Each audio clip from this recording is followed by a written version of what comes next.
And thank you for joining us today. We're going to give it just a few more minutes as we're expecting a large group. Thank you.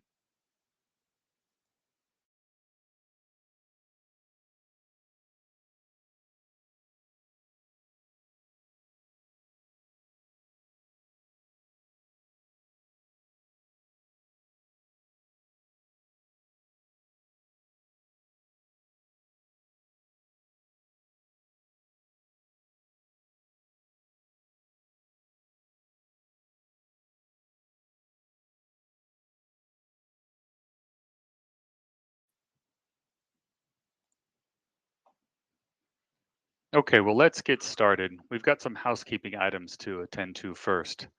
So, today we'll be talking about the latest trends in virtual power plants, which will cover consumer resources, virtual power plant economics, the outlook for virtual power plant capacity, current virtual power plants, and then key takeaways and recommendations. We'll also cover what is coming up next in the next power session. As a housekeeping item, we're being recorded and the webinar will be distributed to all attendees and then posted on the site along with the presentation and a write-up. Please, as we go along, you're welcome to add your questions to the chat. My colleague Sarah, who is monitoring them, will help me process them at the end of the presentation.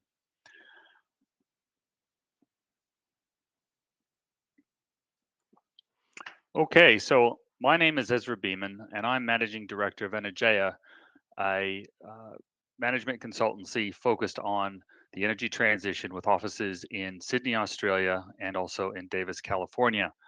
I'm formerly pricing strategy manager for Ausgrid, which was Energy Australia at the time, so I do have a bit of background in this sector. I'm also managing director for Empower Energy, which is developing a patent that I got issued around value stacking and virtual power plants. I think that's all for now about me. Let's get into the material. So, first thing we'll talk about is, what is driving virtual power plants and why are they going to be increasingly important in the energy system? So here we have some modeling we did in Victoria not that long ago, and you can see on the top left a typical average winter profile at the moment. There might be some water heating if it's electric, although Victoria is largely gas. This is a particular premise that has electric water heating. It's also got electric space heating. Again, pretty unusual, but just for comparison purposes, you can then see the underlying load, and you can see the net load over the top of it. Now, increasingly, because of building electrification and transport electrification initiatives as the country drives towards a net zero carbon position, um, we're seeing a lot more of these kinds of devices being adopted into the future.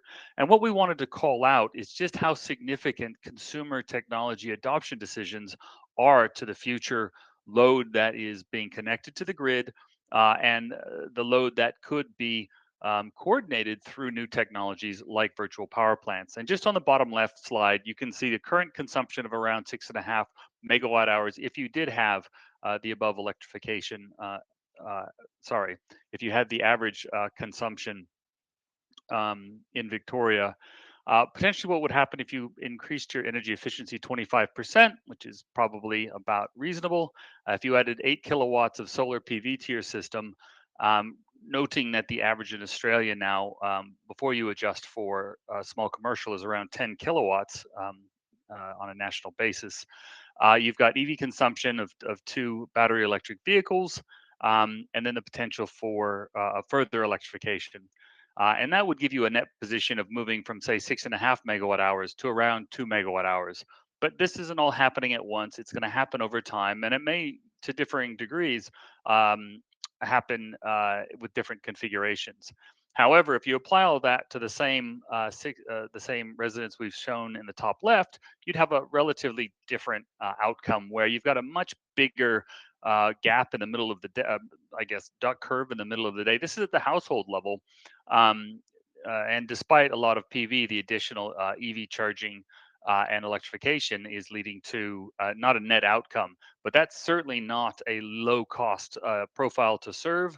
And there are opportunities to improve it and reduce the cost of the system in the process. So moving on to the next slide, you can see here we've got estimates of different load flexibility, both in a kilowatt basis or a power basis, and at a kilowatt hour or energy basis. And these are nameplates, so you would have to adjust them based on the availability of this load during the times you might want to make it flexible. But when we took all of that into account and we looked at that same household under an orchestration regime, and orchestration and virtual power plants, I sort of will group together. Orchestration is how the virtual power plants are actually optimized and brought together. But you can see here that you've moved more of the water heating in the middle of the day. You've moved more of the other electrification into the middle of the day. That's largely soaked up all the excess PV. You've had your battery then reduce demand in the morning and in the evening, and then charge also in the middle of the day. And that would deliver, and this is largely in the theoretical space at the moment, but it would deliver a very high load factor, which is also known as relatively low cost to serve. Now, I recognize that when you actually had to serve this load, you'd have issues about access to the network, and you'd want to be able to have outages, et cetera. But that's all possible if the load is flexible and controllable. So let's talk about the economics that underlie virtual power plants to give us some insight into the likely commercialization and the level of investment interest to come. So what we did is we took a typical residential load profile from today, and we scaled it up to different underlying consumption levels. So from 5 MWh to 15 MWh here, and we then looked at the bills in various networks across Australia. And what we did is we looked at, I think this is 2023. Historical 2023 wholesale market prices for regional reference prices, FCAS results, and also grid peak demand periods. And what we then ran is an optimization so that every day, and this is the way that value stacking and generally orchestration works, is it's always trying to find the highest best use for the resource. And what you see here is an estimate at the system level of the benefits for that particular year if you assume perfect knowledge and sort of perfect decision making. So you'll never get this, but we use sort of 80% as a rule of thumb as to what's achievable. And you can see a few things. One is that ancillary services revenues dominates, and that's really a reflection of how high the prices were relative to everything else. But they don't dominate all the time. And so for 10% of the time, you see that wholesale market prices are what the resource is being orchestrated to serve, and 7% of the time, they're being delivered to network grid constraints. Now, I would highlight that the network grid constraints are based on current published LRMCs, or long run marginal costs, which we believe could be understated.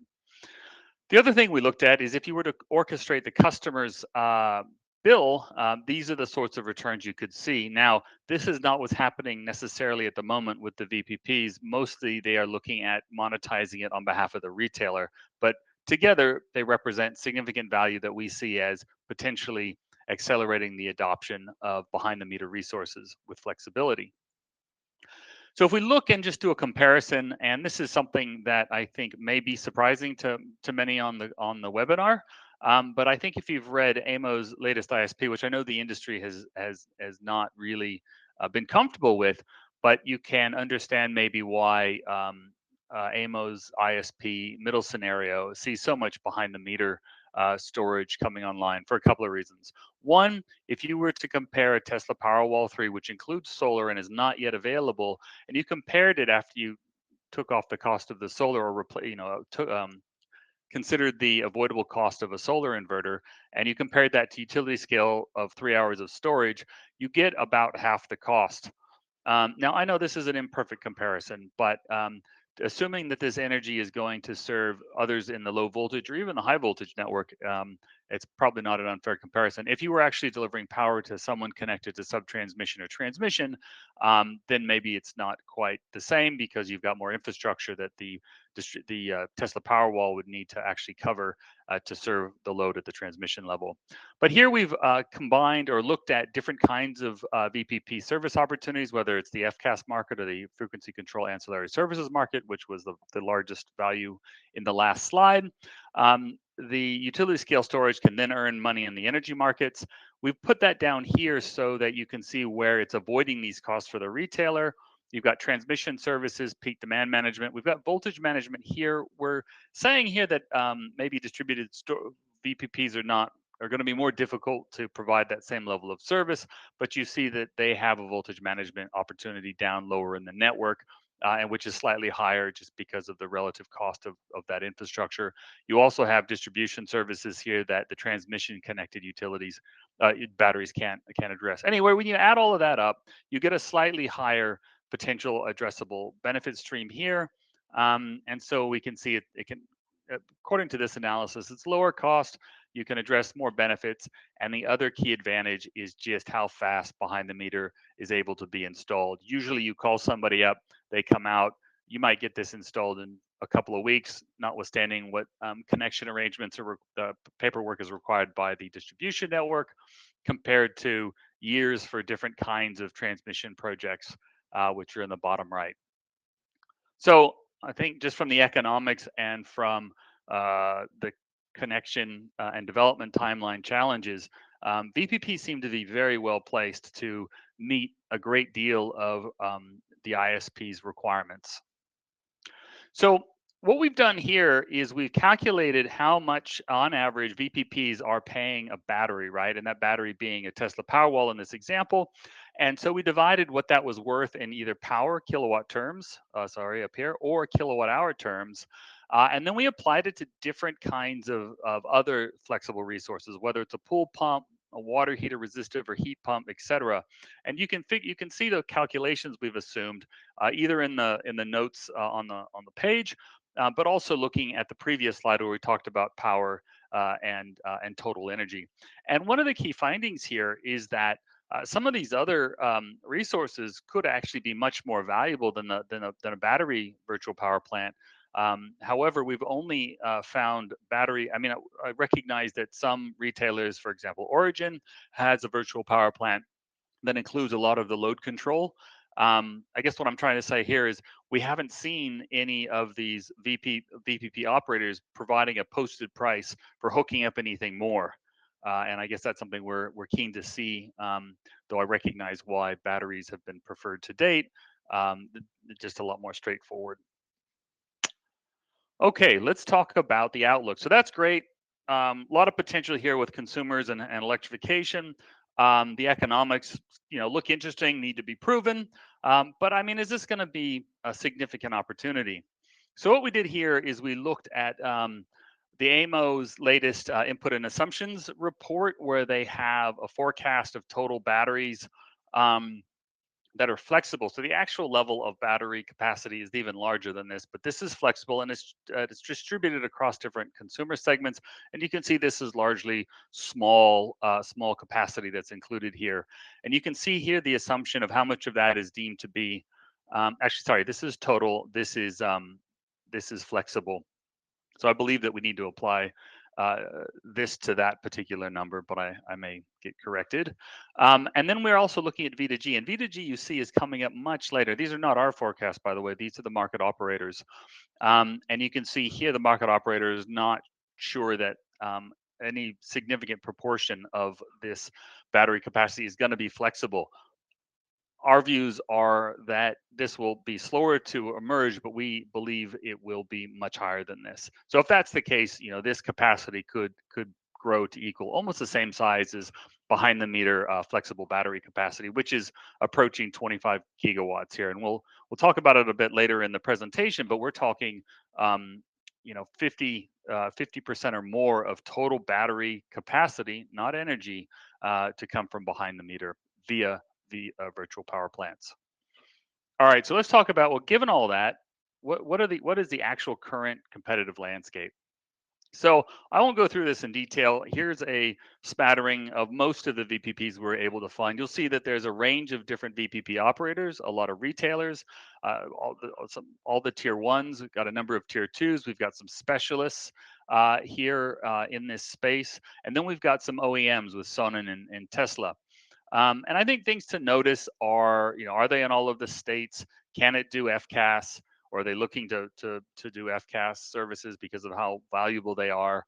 What are the restrictions on sign up? Do you have to sign up to the retailer? Things like that. Is there any lock-in period? And then fundamentally, what's the structure of the incentives? Now, we're going to turn to the next slide.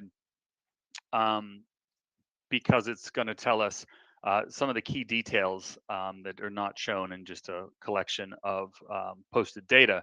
So, two of the things we think are really important to understand about the different VPPs, and that's ultimately drive their long-term success or medium-term success because of the level of incentives to battery owners, as well as what they have to give up by participating. So VPP hours per year. Our understanding is that all the VPPs have to be clear about how many hours they will be taking control of the battery and the terms around that. And you see here that we've got one player that's asking for 1,000 hours. The lowest here is Origin at 200. And you can see here there is a little bit of an inverse relationship, but it's not perfect. That Origin is offering, according to our calculations, which may be wrong, but we've double and triple checked them, that you're getting about $1.40 here per kilowatt hour that's called, versus um, lower levels here for Nectar and any of the others, right? And there's an array of them, and they don't exactly look inverse here. So something else is going on as well. The other thing to note is just which batteries are accepted by each of the programs, with Tesla and sort of the tier one players generally up here, and you've got some other players down the level of eligibility. Okay, so when we bring all that together, we can start to do some interesting calculations. One is our estimate of the annual earnings of these VPPs per kilowatt hour, and you can see here that we've done that. And this is dollar per kilowatt hour. So this is not the total money they earn, but the money they earn per kilowatt hour, and we've got an average over here. And then we can show the estimated cost, right, which is reflective of the previous slide around. What the ultimate the level of payoff is for participating. So this is more of a cost of goods sold number. This doesn't sort of speak to what their overheads are, what their expenses are. So I call it a gross. Well, you bring these two together and you get a gross margin estimate. And you can see they've structured it very differently here. Some do it based on per event.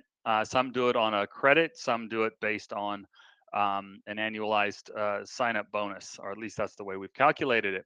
So then you bring it all together, and you can see here that Origin, by our calculations, has the largest gross margin. And that is really a reflection of um, using a few hours per year and offering a lot for those hours, right? Really focusing on where value is. Now, if you were to multiply this by the number of hours, number of participants, it may not cover overheads, but it's arguably the most profitable from a gross margin perspective of the range here. Everyone else is pretty similar. I think with the Shine Hub, it's really that the additional price they're paying for all of those hours isn't really being reflected by the average. So as you do more and more hours, right, your average earning is going to go down, down, down, and that's what you're seeing here. So let's turn to, so we tried to look at what is the size of virtual power plants, and that was challenging. There's not a lot of information made available online. We looked at quarterly decks from listed companies, but what we found was the best source at the moment is based on AMO's NEM registration and exemption list. Now, I would note that I think a fair number of these were part of the AMO virtual power plant pilot, and so they were allowed to participate even if they didn't meet all of the FCAS requirements. Um, I also don't believe that these have really grown over the last couple of years. So I just take this information with a grain of salt and note that it's difficult to find more detailed information. In a future webinar, we may look at different bidding patterns but we were not able to do that in time for this presentation. And you can see there, Energy Locals has got a number of them. I think it's for different states. AGL, Angie, not all of the. I was surprised that I was not able to see all of the tier one players here. But yeah, it's sort of we're looking at VPPs of around 12 megawatts being registered for FCAS, and compared to the ultimate size, we've got a lot of growing here to do. All right, so let me now summarize what we've just gone through at pretty lightning speed, but that's so that we have time for questions. So some of the key takeaways from this webinar include changes in behind the meter resources are changing the mix of products and services consumers need and valued. Feedstocks for battery and V2G virtual power plants are substantial to 2050 and represent around 80% of the identified storage resources in gigawatt terms. Now, if you look at it in gigawatt hour terms or energy terms, it's a very different picture. It's more like 20%. But in terms of the 1 hour, 2 hour, 3 hour, 4 hour batteries, I think you can expect to see significant participation by the virtual power plants. It's really just the long duration stuff that is going to be hydro and other technologies. We've shown that the VPPs can enable significant unlocking of benefits and that they can be easier to get to market. In terms of the actual contracts we saw, it seemed to be a move away from locking contracts and towards bring your own devices. The positioning is really quite wide at the moment. I don't think that anybody is really sure of what the right business model is at the moment in terms of the range of services, how much you're paying, the optimal level of hours. And that because there's not a lot of transparency, we haven't been able to determine market shares with any accuracy, but we hope to in the future. And that the highest, most valuable service that a virtual power plant is providing at the moment is to FCAS, followed by wholesale market energy prices. As network prices become more cost reflective, such as Ausgrid's real-time tariff pilot, I would expect to see more grid services being provided and be more competitive with wholesale and ancillary services. So in terms of key recommendations, ours include setting hours where they can deliver 80% of the benefits using 20% of the hours, and really trying to get that hours right. And that's going to change over time depending on the mix of system services. We think it's important to offer a customer bill optimization service because we saw that there are a lot of value there. There's a lot of value there, but that's something that we've been working on for a long time. Ensure system and customer optimization is maximizing the value of the resource. Yeah, I mean, ultimately, that's the main aim of the game here. Is you've got these resources. Doing it for bill reduction is great, but because they're not cost reflective really at this time, it's not generating a lot of community value. But over time, as rates become more cost reflective and there are more grid services to participate in, the behind the meter resources will really be employed in their highest best use. And finally, players that invest in VPPs appear set to gain a significant competitive advantage over those investing in utility scale batteries. And I know that's hearsay, but you heard it here first. Okay. Well, thank you. I think the other thing to point out is you have an opportunity to vote on the next power session, and I think we've got about 14% of the audience. So please dial in your vote now. And then we'll head into Q&A.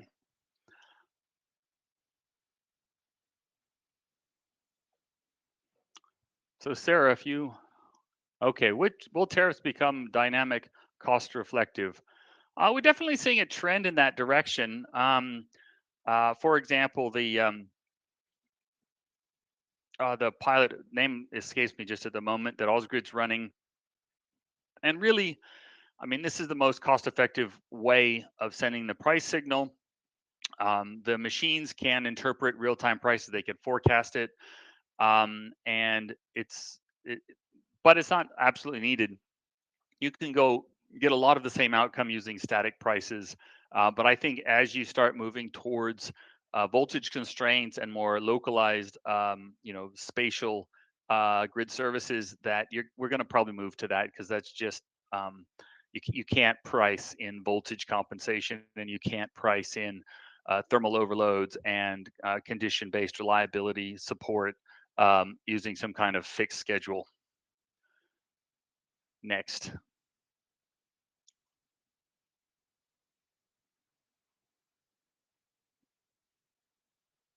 How much FCAS is available to VPPs after grid-connected batteries and ubiquitous behind-the-meter storage?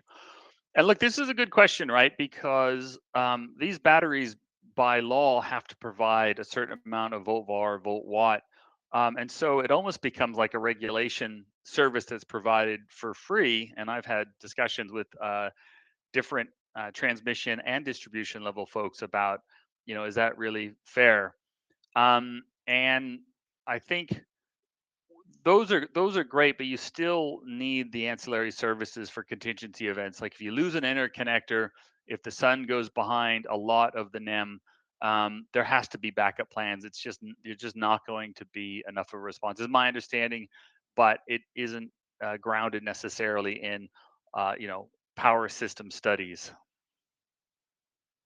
But right now, we're paying for ancillary services while these services are being provided, even by grid-connected generators, et cetera. Next question, please. What is driving VPP programs to have certain batteries eligible and ineligible? Um, I think a lot of it is just integration. There's only a few virtual power plant software providers, and it takes time to integrate. I mean, ultimately, I think, and so you start with the batteries, the largest batteries in the system, and you work your way down. And so I think that's probably what that reflects more than anything else.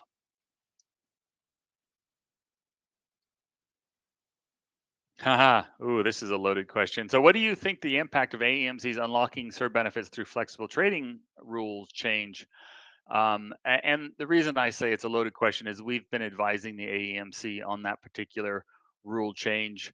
And I think what I can say is that the proposed changes, we believe, are necessary and on the pathway to fully unlocking behind the meter resources. But more work is needed. As you can see in our report, we detail a couple of key changes, and I'll leave it at that.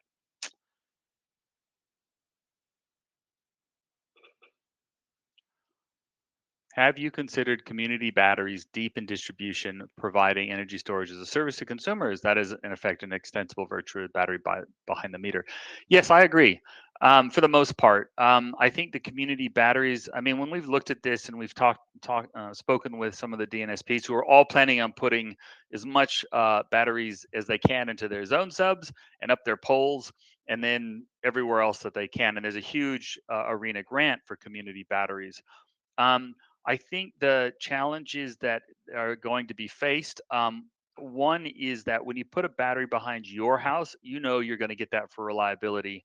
And increasingly, I think people are more sensitive to the level of reliability that they want. And as the price of reliability has fallen, whenever they have a significant outage, they go, well, why, I can go get a Tesla Powerwall. Why do I need to put up with this? So I think that's one of the key challenges is finding a solution for the community batteries around end user reliability. They're there. We've identified some of them, but no one I know is really focused on that at the moment. Then there's the issue of, does the economies of being a larger battery um, offset some of the niche nature of them? And also, the retailers have to really combine that with their solar offer for virtual solar. So I think there's a lot of promise in that area. I think we've got a long way to go before we figure out how that promise plays out. Main concern with orchestration is behavioral economics. A, would consumers actually be willing to change behavior or give up control of their equipment? And B, would consumers price their utility higher than the savings to the broader community? And C, aggregators will add in a margin. Have you considered this? Um, for the analysis you've seen here, not really. I think as an economist, I have a strong belief that if you increase incentives, people will do more of it.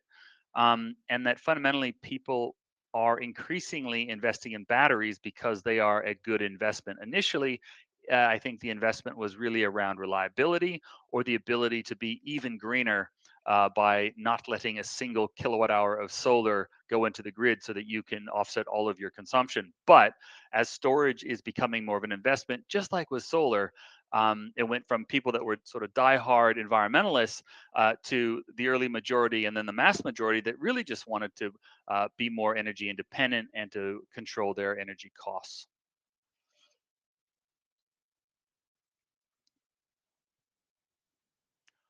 FCAS is certainly a valuable market presently, and battery costs are such that wholesale revenue is marginal. How do you feel wholesale revenue will evolve as batteries become cheaper and longer lasting? I think that's a good question, and I think batteries will fundamentally bring the highs and the lows together. And highs and lows are going to be a function of how much excess renewable energy there is at any given time, and how much um, thermal plant that actually has a marginal cost is online. So as those plants go offline and we get to a system that is pretty much 100% renewables and batteries and batteries, you then get sort of storage on storage competition where a lot of it will be down to losses. And this is where it's really important that we make sure that the losses and the grid costs are priced correctly. Otherwise, we're going to get all kinds of uneconomic behavior. But this is a ways off. But it takes so long for the rule changes, et cetera. We probably need to start on it like last decade.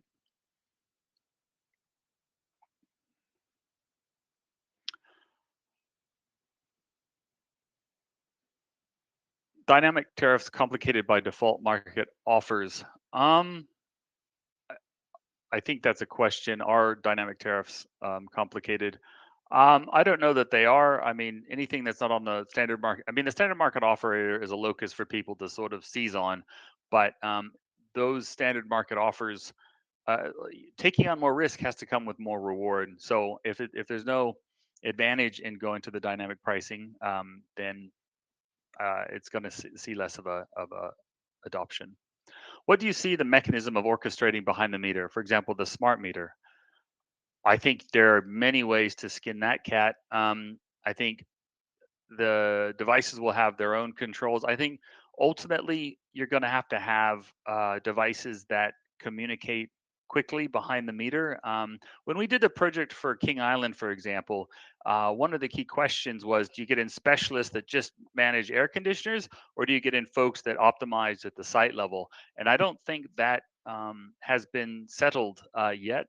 And that there will be battery specialists and there will be water heating specialists, but there'll also be technologies that seek to optimize it all behind the meter.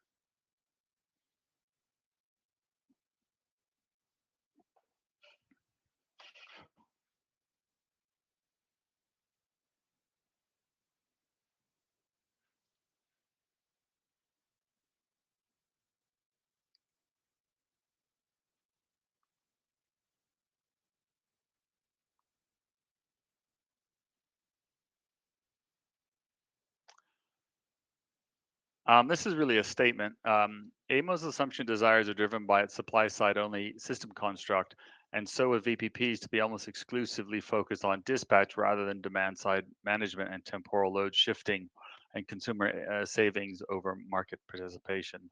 Um, Yeah.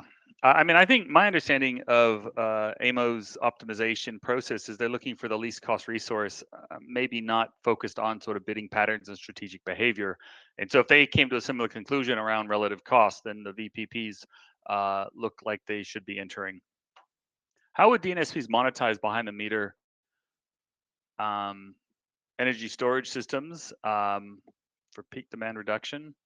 I mean, I think in the short term, they monetize it by using this technology to beat whatever they baked into their capital proposals that the AER accepted. Now, over time, it's really going to become business as usual.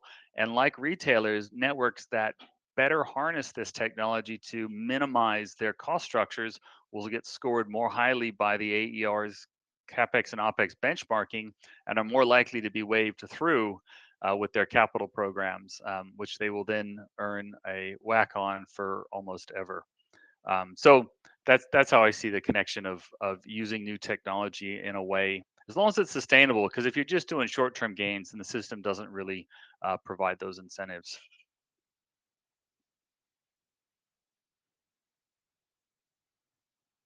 All right. Well, that was all the questions.